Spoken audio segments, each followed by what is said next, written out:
Columnas políticas.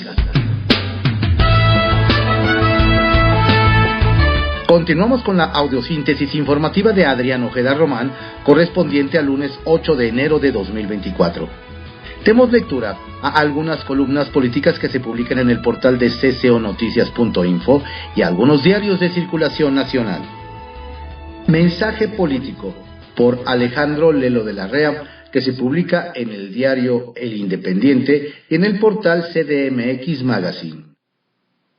El ignominioso adiós de Ernestina. Después de haber sido exhibida a principios de noviembre en el diario The New York Times por espionaje político, Ernestina Godoy tuvo su última oportunidad para salir más o menos dignamente de la titularidad de la Fiscalía General de Justicia de la Ciudad de México. Pero no, optó seguir utilizando a la institución para ratificarse por otros 4 años más como su titular, con la misma estrategia de persecución política que agudizó en 2021, apenas días después de que la oposición ganó 9 de las 16 alcaldías. Por órdenes de la entonces jefa de gobierno, ordenó investigar y espiar a todas y a todos los vencedores. Muy rápido Godoy puso contra la pared a Adrián Rubalcaba, por el lado de la evolución patrimonial, quien desde entonces se doblegó ante Claudia Sheinbaum. También se lanzó contra el líder priista Cuauhtémoc Gutiérrez de la Torre, alias el Basuritas, quien desde 2016 enfrentaba señalamientos de trata de personas. Pero como hasta diciembre de 2021 le convino políticamente a Sheinbaum ir contra él, ordenaron su detención. Desde entonces está en prisión. La fiscal, plenamente al servicio de la estrategia electoral de Sheinbaum para compensar su derrota electoral de 2021. Por eso, al año siguiente, se lanzaron contra los panistas en una indagatoria que para su narrativa de comunicación bautizaron como el cártel inmobiliario que llevó a la detención del coordinador de los diputados locales del PAN, Christian von Roerich, pero dejó intocados a los grandes empresarios amigos de Sheinbaum, que también han construido desarrollos inmobiliarios pisoteando la ley, como hay casos en Iztacalco y Miguel Hidalgo. Lo que desde entonces no calculó bien Sheinbaum es que la alianza PAN, PRI y PRD se consolidaría hacia 2024, y ello impediría que fuera ratificada Godoy como titular de la Fiscalía. Quisieron por la vía de la persecución conseguir con los diputados de oposición los votos que no obtuvieron en urnas en 2021, pero no lo lograron. Después de la exhibida del Times, Godoy sabía que no contaba con los 44 votos de los 66 diputados para asegurar su ratificación. Por eso volvió a los chantajes, a la extorsión en contra de los legisladores. Filtraron supuestas órdenes de aprehensión contra 2 panistas, pero también contra una legisladora del PRI y su parentela. Pero fue como un boomerang. Los 15 del PAN, los 8 del PRI, las 2 del PRD y los 2 de Movimiento Ciudadano anunciaron que votarían en contra de la ratificación de Godoy. Es decir, Morena no tendría más de 39 votos. Por eso el 13 de diciembre alargaron la sesión en la que se discutía el dictamen que proponía su ratificación y se rehusaron a votarlo, al comprobar que no habían doblegado ni a uno más. Hacia finales de diciembre y estos primeros días del año persiguieron a legisladores del PRI y a uno de sus líderes, Tonatiuh González, a quien agentes de la Fiscalía detuvieron el sábado. Otra vez le resultó a la inversa. Toda la oposición respaldó a Tonatiuh, pero además el Consejo Nacional del PRI dio la orden a sus 8 diputados de votar contra Godoy en la sesión de hoy, en la que seguramente habrán de exhibir en tribuna de que plagió su tesis, como lo aseguró en una investigación el catedrático Guillermo Sheridan.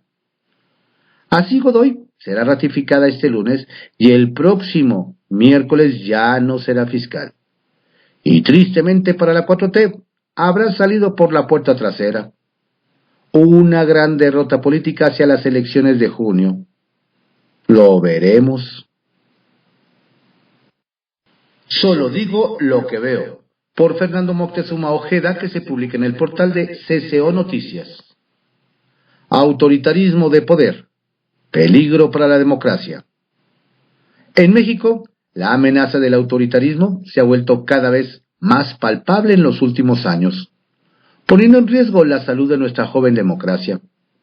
La libertad de prensa y expresión, pilares fundamentales de cualquier sociedad democrática, ha sido objeto de ataques sistemáticos, encabezados por el presidente Andrés Manuel López Obrador.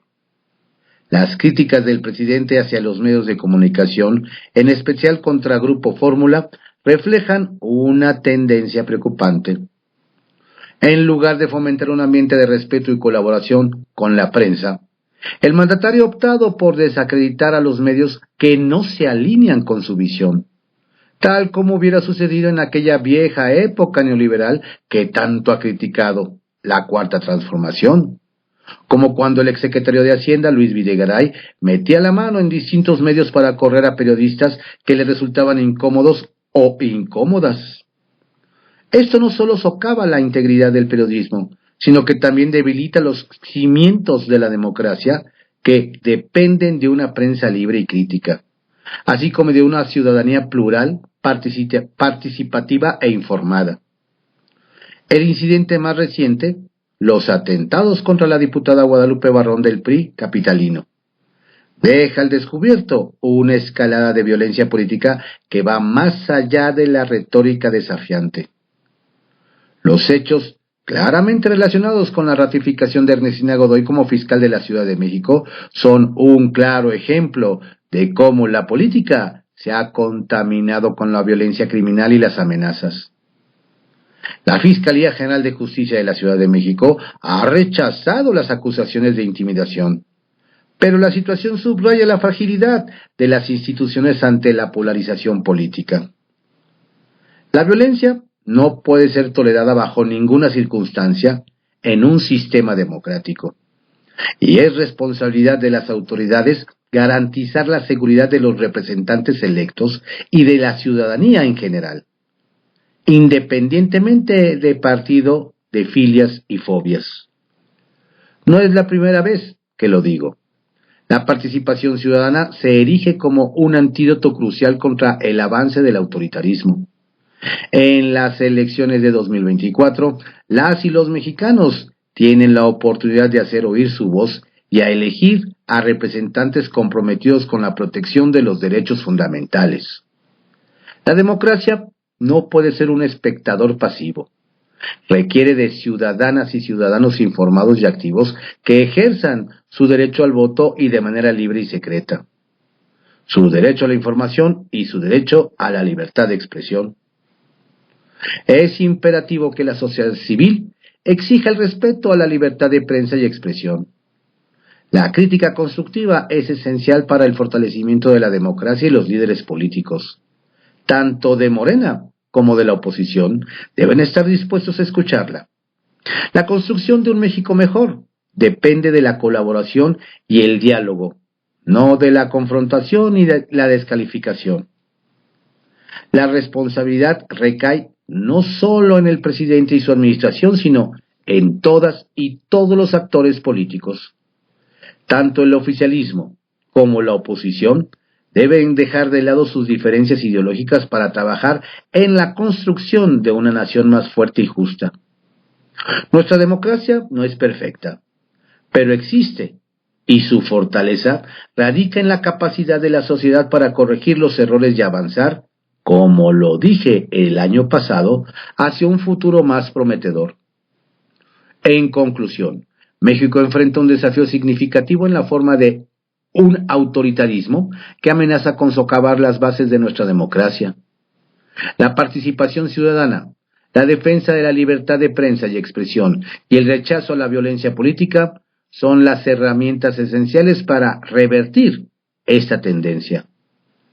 En las elecciones de 2024, los mexicanos tienen la oportunidad de elegir un camino que fortalezca la democracia y proteja los valores fundamentales de nuestra sociedad. La apatía no es una opción. La construcción de un México democrático y libre depende de la acción colectiva.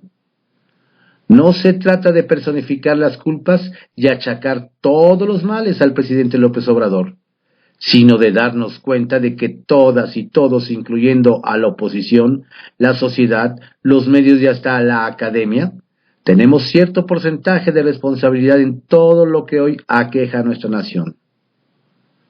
Dijo Fray Luis de León que los pastores serán brutales mientras las ovejas sean estúpidas.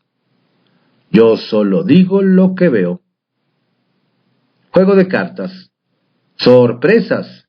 El coordinador de la defensa de la Cuarta Transformación en Puebla, Alejandro Armenta, afirmó que en Morena somos promotores de la libertad y destacó su respaldo a la democracia y a la libre expresión, adelantando que en su rueda de prensa de hoy, lunes, habrá sorpresas. Violencia. La precandidata presidencial de la coalición Fuerza y Corazón por México, Xóchitl Gálvez Ruiz, condenó los recientes asesinatos de 3 precandidatos de la oposición, destacando la gravedad y delicadeza de estos crímenes. Durante su visita a Hidalgo, subrayó que la oposición no es enemiga del presidente Andrés Manuel López Obrador, y enfatizó la importancia de la diversidad de pensamiento en un país democrático. Además, lamentó la falta de pronunciamiento por parte del gobierno federal y de la precandidata Claudia Sheinbaum ante los asesinatos, señalando la necesidad de un cambio para enfrentar problemas como la inseguridad y la falta de medicinas. Unidad. La precandidata presidencial de la coalición Sigamos Haciendo Historia, Claudia Sheinbaum, llamó a mantener la unidad dentro de Morena de cara a la definición de candidaturas. En un mitin en Huixquilucan, Estado de México, aseguró que habrá democracia y se respetarán las encuestas, pero destacó que no le gusta el grito de piso parejo, porque siempre ha existido equidad en el movimiento. Sheinbaum instó a las y los aspirantes a servir al pueblo y no a unos cuantos, destacando la importancia de la austeridad republicana y la erradicación de la corrupción. Además mencionó la coordinación con la gobernadora Delfina Gómez para mejorar el transporte público en el Estado de México. CDMX. Diputados locales de oposición arribaron la noche del domingo al Congreso de la Ciudad de México para votar en contra de la ratificación de la Fiscal General de Justicia Ernestina Godoy. El coordinador panista Federico Doring destacó que será el final de la fabricación de delitos y la impunidad grosera. Algunos legisladores pernoctaron en el Congreso para evitar madruguetes. Se espera que la votación será crucial y marque el destino de la fiscal, con la posibilidad de continuar con investigaciones sobre corrupción e impunidad. Postdata. Siempre es por México. Poder y Dinero, por Víctor Sánchez Baños, que se publica en el portal de CCO Noticias. AMLO, desesperación y angustia. El último año de un presidente en México y otros países es el más complicado. Un tornado de emociones se debaten en el ser humano. Reflexiona en traiciones y supervivencia. Necesita dejar una plataforma para no ser aniquilado por su sucesor. Busca políticos de otros países amigos para un probable refugio en caso de persecución política o judicial. No es fácil terminar un periodo de gobierno sin tener pecados en el closet y en muchos casos enormes sumas de dinero logrados al amparo del poder y la administración del presupuesto. Así, los últimos 7 meses o 265 días en 37 semanas serán los más difíciles para Andrés Manuel López Obrador. Se acaba su sueño y debe dejar un seguro de libertad para él, sus hijos, su familia y para su círculo cercano de colaboradores. Este año, el 2024, será complicado en materia económica y política internacional, amén de las elecciones que se llevarán a cabo el 2 de junio. En economía, el país está sin dinero en caja. El gobierno de AMLO se terminó el dinero que obtuvo durante los primeros 5 meses del año al saquear los fideicomisos de organismos autónomos, como el caso del Fondo para Atención de Desastres Naturales, que dejó sin recursos a la población víctima de huracanes y temblores. Por si fuera poco, el remate fue el despojar al Poder Judicial de la Federación de sus fideicomisos, que correspondían a garantías laborales de sus trabajadores. Pero, aunado a hay otros 300,000 millones de pesos de 281 fideicomisos del gobierno federal que estaban destinados hasta abril de 2020 para atender emergencias en distintos rubros, proyectos productivos, investigación científica y tecnológica, investigación agrícola, salud, guarderías y sector vulnerables, entre miles de millones de pesos que no podían tocar el presidente de la República. En complicidad de diputados del partido en el poder, Morena, que solo responde a los intereses de AMLO, se apoderaron de ese dinero para un solo objetivo: gastar en programas sociales para atraer simpatías electorales para este año que se juegan los morenistas. La libertad después de una larga, pero muy larga lista de abusos y raterías. El resultado de esos abusos se reflejará en la falta de dinero este año para enfrentar crisis de todo tipo. Es más, se estima que habrá dificultades graves que podrían llevar a una severa inflación, devaluación de peso y, por si fuera poco, se prevé una sequía. Para ello, se agotó López Obrador los ahorros del país. Esto aunado al endeudamiento severo para este año, según lo aprobado por el Congreso morenista. Le autorizaron gastar 9 billones de pesos, pero el titular de Hacienda, Rogelio Ramírez de la O, dijo que no logrará captar lo suficiente. Le faltarán 1.7 billones de pesos, por lo que tendrá que endeudar al país. El Congreso le autorizó y hicieron contratar deuda por 1.5 billones de pesos. No habrá dinero para pagar pensiones de millones de trabajadores del gobierno, que corresponden 1.94 billones. Para ello, pedirá prestado. Otro ejemplo de despilfarro es la deuda a proveedores de las empresas productivas del gobierno, que asciende para Pemex más de medio billón de pesos, y de la CFE, que dejó sin mantenimiento la planta nuclear de Veracruz. El problema más grave es la corrupción, así como el crecimiento de los programas sociales, mismos que están destinados para coaccionar el voto en favor, para eternizar su gobierno con sus fieles operadores. Esto es insostenible para un gobierno que gasta más de lo que genera fiscalmente. Exige a los contribuyentes, pero se niega a evitar despilfarros de obras innecesarias como el Tren Maya, la refinería de Dos Bocas, la megafarmacia que no funcionará porque lo hacen por instinto canino y no humano, y mucho más. Gastan billones del dinero del pueblo en cosas que irán a la basura. ¡Qué irresponsabilidad! AMLO no pagará el desastre. Lo haremos todos los mexicanos. Así de irresponsable actuaron Stalin, Mao, Ortega, Chávez y Castro, entre otros, para empobrecer a sus pueblos. ¡Qué irresponsabilidad! Esto podría hacer perder a Morena la presidencia.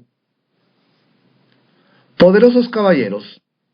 Hugo López-Gatell, el poderosísimo exsubsecretario de Salud, fue abandonado por Morena. Si pierde la presidencia de la República, Claudia Sheinbaum queda escrito en piedra el destino. Acabó con la vida de cientos de miles de mexicanos durante la pandemia y al mismo tiempo provocó el desabasto fenomenal de medicinas. Está desesperado. Sabe que podría ser llevado a juicio en México o en tribunales internacionales. No tiene espacio de supervivencia. Responsabilidad, socio y gobernancia. Cemex, liderado por Rogelio Zambrano, y HSBC México de Arturo Arce, Dieron a conocer un nuevo programa social enfocado a apoyar el crecimiento de las mujeres empresarias de la red de proveedores de la cementera. Este programa cuenta con respaldo financiero de HSBC México por 700 millones de pesos que brindará a mujeres emprendedoras apoyo financiero a un costo preferencial. Para contar, por Arturo Saratevite, que se publica en el portal de CCO Noticias. Riesgos en calificaciones de elección presidencial.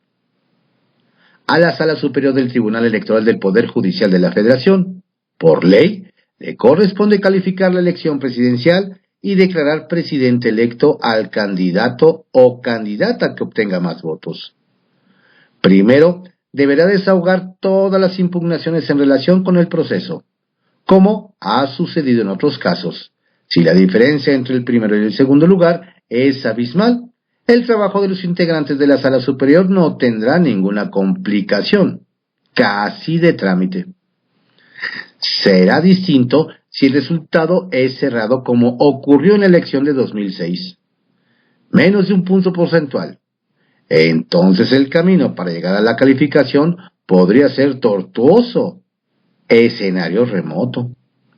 En cualquier situación, la responsabilidad que tiene la Sala Superior del Tribunal Electoral es ineludible, de la mayor relevancia, no solo para quienes forman parte del órgano calificador, sino para el país.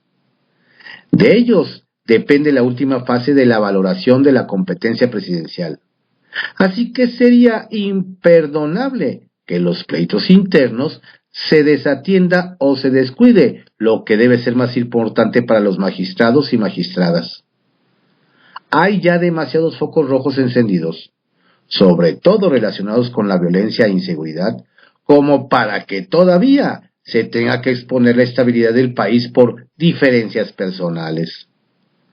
No perder de vista que la Ley Orgánica del Poder Judicial de la Federación establece que es tarea de la Sala Superior de la calificación de la elección presidencial y la declaración de presidente electo. Para poder hacerlo, se requiere que en la sesión de la Sala Superior asistan al menos 6 de los 7 magistrados que la integran. En este momento, solo hay 5 de los 7. El Senado tiene pendiente elegir los 2 magistrados que hacen falta y no hay para cuándo se pongan de acuerdo los grupos parlamentarios. Hace meses, por no decir años, se le complica al Senado alcanzar el voto de las 2/3 partes o la mayoría calificada que se requiere para que tenga éxito el proceso de selección. Más de un centenar de nombramientos, no únicamente los de la Sala Superior del Tribunal Electoral del Poder Judicial, están pendientes de ratificación. En el supuesto de no lograr el consenso, en el caso del Tribunal Electoral, la misma ley da alternativa para completar la integración de la Sala Superior. Tendría que seleccionarse a 2 magistrados, los más antiguos de las salas regionales. Hasta ahí parece que todo tiene solución sencilla, señalada por la ley. Lo riesgoso es que los magistrados que andan de pleito lleven sus rencillas a la etapa de la calificación. ¿Qué pasaría si los magistrados Reyes Rodríguez y Yanino Tolora deciden en el último momento no asistir a la sesión de la Sala Superior y complicarle la vida a su compañera presidenta Mónica Soto? Ningún pleito personal justificaría una actitud de ese tamaño en perjuicio de México. Generaría un clima nacional de desconfianza e incertidumbre. De hecho, ningún agravio entre magistrados justificaría a afectar el desarrollo de la institución, así sea la inasistencia a una ceremonia cívica. Se les paga con dinero del pueblo para que cumplan con sus actividades ordinarias y extraordinarias. El problema no es nada más de Yanín y Reyes Rodríguez. Involucra a los 5 que integran en este momento la sala. Los 5 tienen la estatura académica y política para sentarse a dialogar, dejar atrás enconos, demostrar capacidad de negociación, conciliar intereses y recuperar la armonía laboral. Aquí en el Congreso, por José Antonio Chávez, que se publica en el portal de CCO Noticias. Hacer creer que ya ganó Claudia. Acuérdense de Fox. El domingo 18 de febrero, los opositores apuestan por la concentración de miles de mexicanos que están en contra de este gobierno. Quieren mostrarle al gobierno de López Obrador que la mayoría del país no está a su favor y que hay una inconformidad por el daño que le está haciendo su gobierno a México. El ex líder nacional del PRD, Guadalupe Acosta Naranjo, aceleró su llamado para respaldar esa inconformidad que quieren, en Morena, seguir la misma ruta de daños con la presidencial Claudia Sheinbaum. Acosta Naranjo expuso que el gobierno de López Obrador quiere hacer creer que la elección de la presidencia de México ya está resuelta y que prácticamente es Claudia la que gobernará en 2024. Para ello, es un secreto a voces que una de las estrategias que ha registrado este gobierno, sin duda, es la complicidad de las empresas encuestadoras que están totalmente inclinadas a Claudia. La idea es que sus números que presentan y que se publican en los mismos medios de comunicación a modo al presidente, también ya alineados, se registra una ventaja de Claudia inalcanzable para la candidata del frente, Xóchitl Gálvez. Aunado a ello, las opiniones en las editoriales de los mismos asegura que la candidata del PRI, PAN y PRD anda perdida y que no levanta. Vaya un claro anuncio que ya está todo resuelto. Naturalmente que esa es una vieja estrategia que suelen hacer los viejos partidos políticos. El objetivo, sin duda, era desalentar el voto de los contrarios y así mermarles números al final de los resultados. Sin embargo, en las elecciones del 2000 se registró algo similar, o más bien una clara copia, en ese entonces contra el panista Vicente Fox. Ya lo daban por perdido. Precisamente la mayoría de las casas encuestadoras que se inclinaban al priista Labastida Ochoa. Se hablaba de una ventaja extraordinaria. ¿Cuál fue la sorpresa? Que Vicente Fox barrió esas cifras y doblegó al priista para no dejar duda de la derrota. Fue el propio presidente Ernesto Zedillo que salió antes de lo programado para adelantar que aceptaban el triunfo de Fox. Las encuestadoras quedaron en ridículo.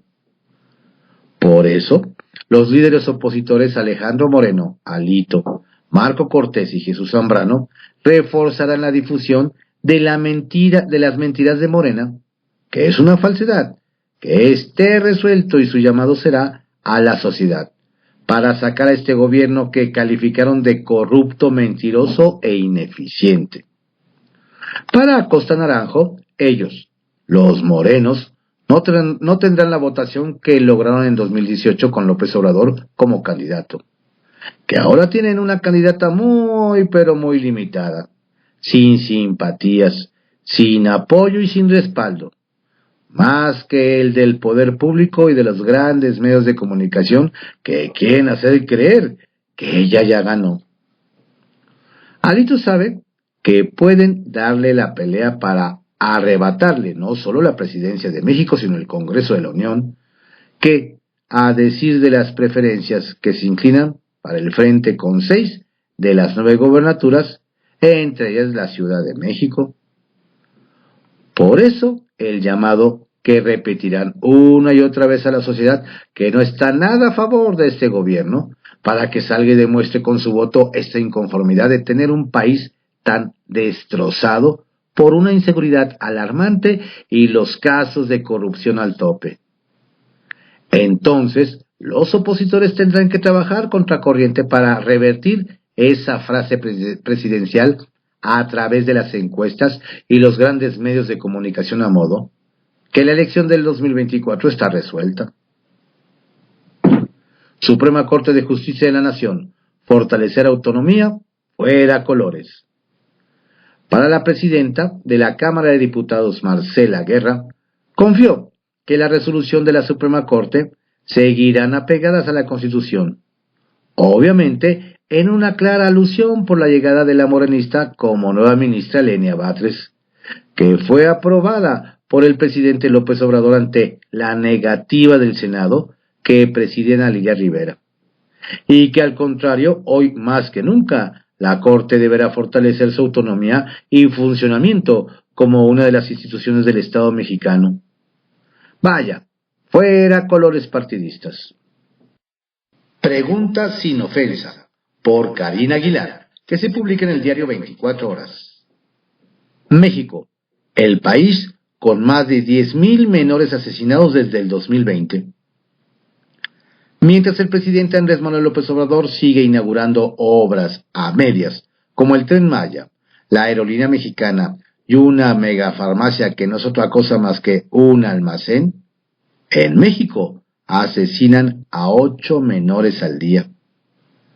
De acuerdo con el balance anual sobre la situación de los derechos de infancias y adolescencias en el país, presentado por la Red por los Derechos de la Infancia en México, REDIM, en 2023, las niñas, niños y adolescentes fueron víctimas de asesinatos, secuestros, reclutamiento, desapariciones y otras graves violaciones que atentaron contra sus derechos humanos.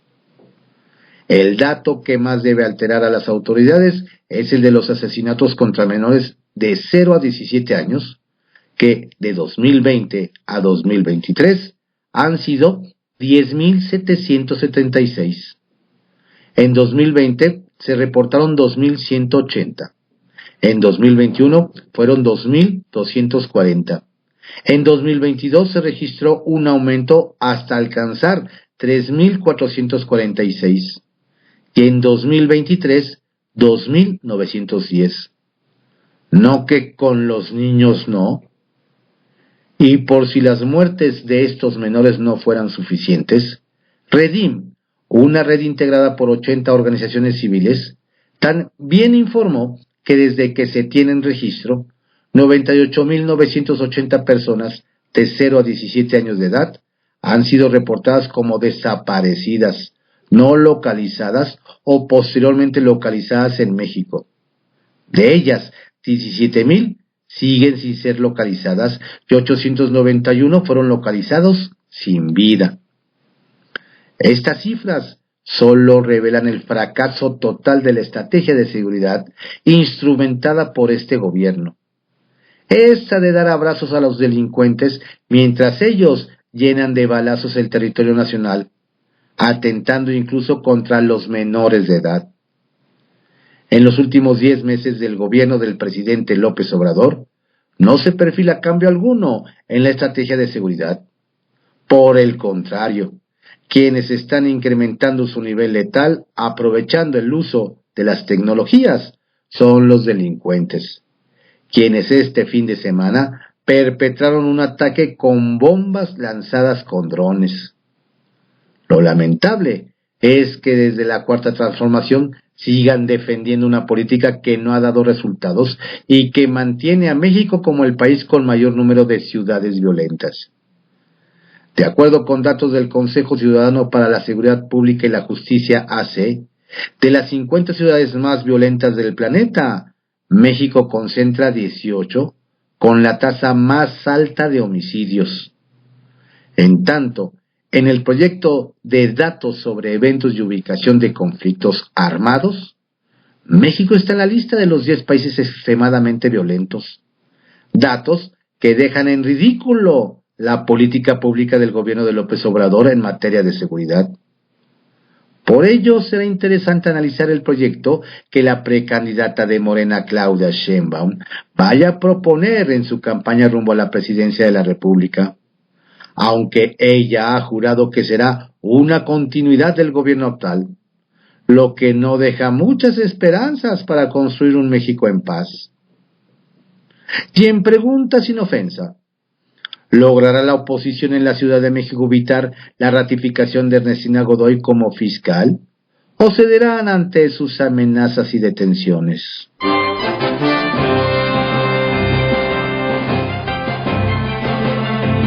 Estas fueron algunas columnas políticas que se publican en el portal de cconoticias.info y algunos diarios de circulación nacional. en la audiosíntesis informativa de Adrián Ojeda Román, correspondiente al lunes 8 de enero de 2024.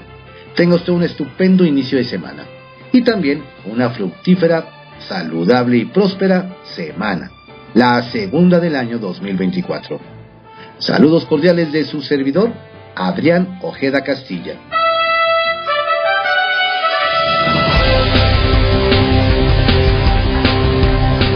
La audiosíntesis informativa fue creada por Adrián Ojeda Román en 1971 y actualmente es producida por Corporación Comunicativa Ojeda, CCO Noticias.